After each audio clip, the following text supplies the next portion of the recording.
The drive-in movie theater. For many of us today, we may consider them as a relic, an entertainment that has been overtaken by the traditional movie theater, which in and of itself is being taken over by at-home viewing and streaming. However, there are still others who remember the drive-in and what it meant for them. In honor of the glory days, let's dive into the rise and fall of the American drive-in cinema. 3-minute flicks. Entertaining, educating, and enlightening.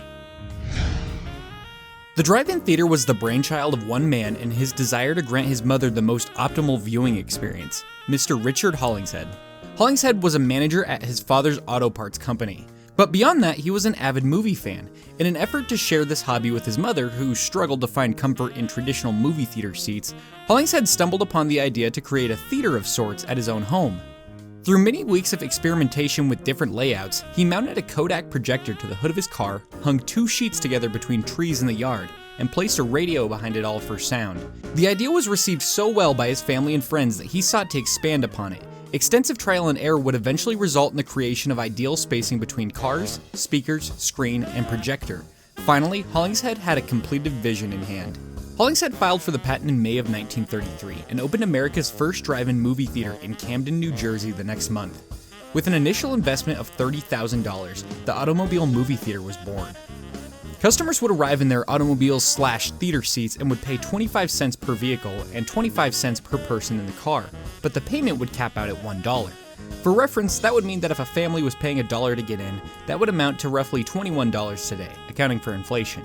Considering movie tickets can be nearly that much per person today, it really wasn't a bad deal at all. Which may be a leading factor in the fact that Hollingshead never actually made a profit with the theater.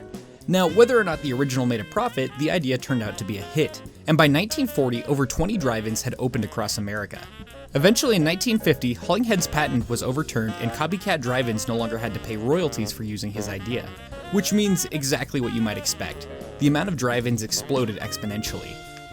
Despite the rapid growth in both volume and technological advancement, many factors would eventually bring the industry to a halt.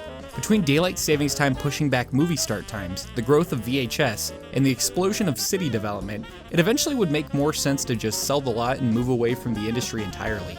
While they may not be as common today, over 300 drive-in theaters still exist in the US, inviting patrons back for a glimpse of a classic American cinema experience.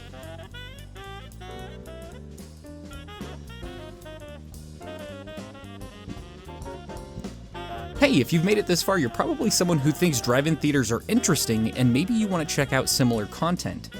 If that's the case, check out our sister channel, Memories of the Drive-In, where you can find an expanded history of the drive-in movie theater, and even check out some recently rediscovered authentic footage and audio shows from the golden age of drive-in cinema.